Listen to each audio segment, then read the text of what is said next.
In this video, we're going to be talking about the basics of vectors.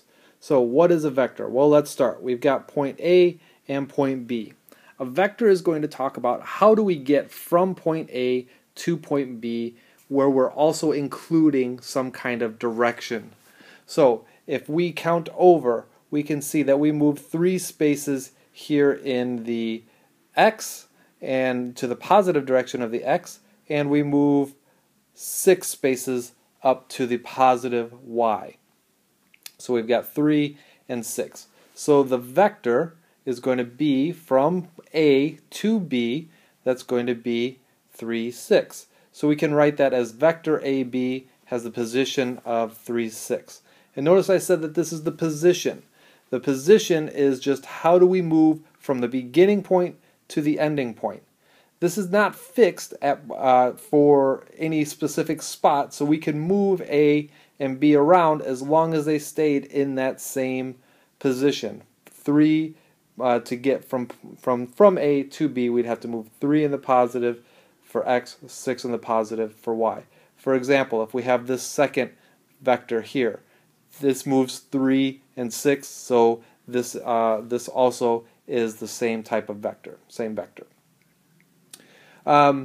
We also have notation where we call this, with the bars on the side, this is called the magnitude.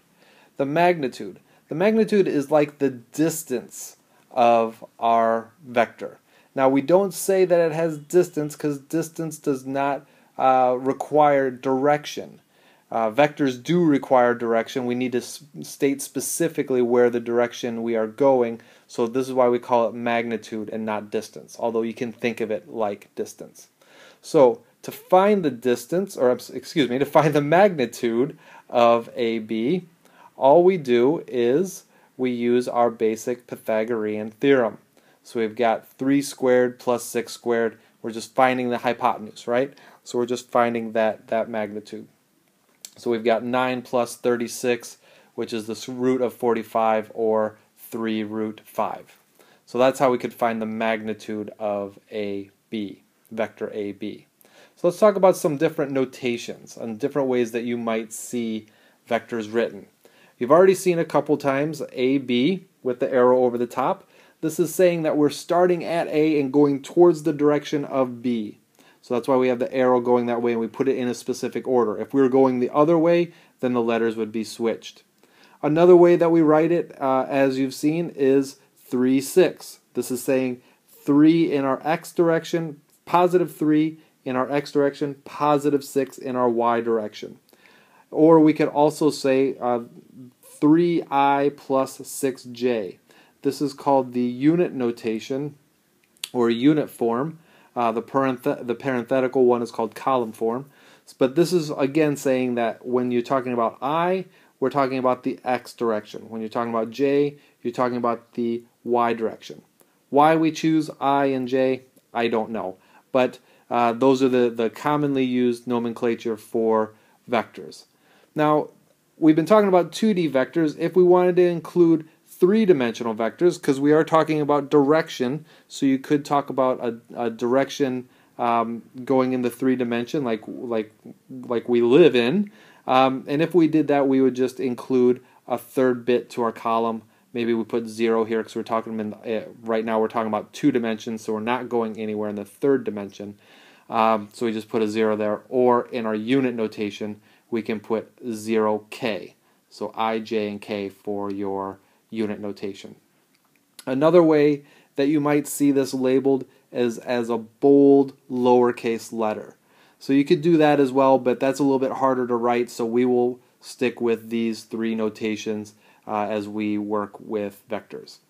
And also while we're on the idea of 3 dimensions, you could also find the magnitude of a 3-dimensional vector just by using the same distance formula.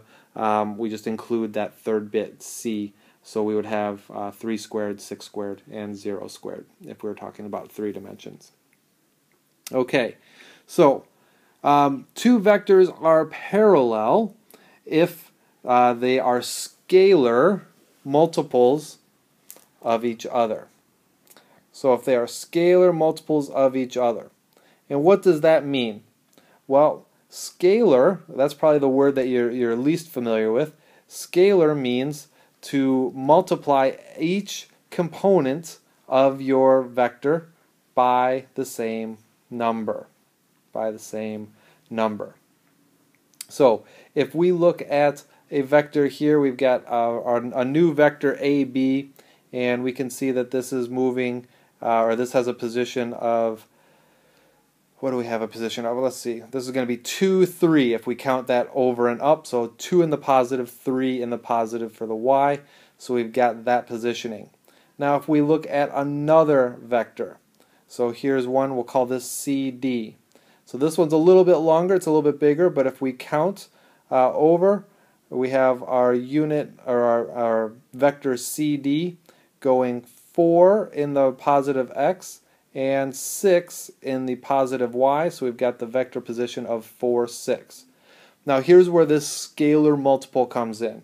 If we looked at our original vector of AB, that's going to be 2 times 2, 3, right? So the position of 2, 3. If we multiply that whole thing by 2, we get the vector, or the position, 4, 6. So this is a scalar multiple of AB. And note that this obviously matches what we have for CD. So these two are parallel vectors. Now, what about this vector? We'll call it EF. So here we can see that we are moving, we're moving one, let's see, yeah, we got EF. So we are moving 2 in the negative for x, and we're moving 3 in the negative for y. So is this parallel to AB? Well, if this is going -2, -3, we can consider that -1 times 2, 3, which is what our original vector was. So that gives us the same values. We see that it's a scalar multiple, so we're just multiplying both values by -1. So this is kind of the basics of vectors. Again, we're talking about positioning and maybe distance or magnitude, but this gets us started at least. And in other videos, we'll talk about how we can add and subtract and work with vectors a little bit further. I hope this helps with everything.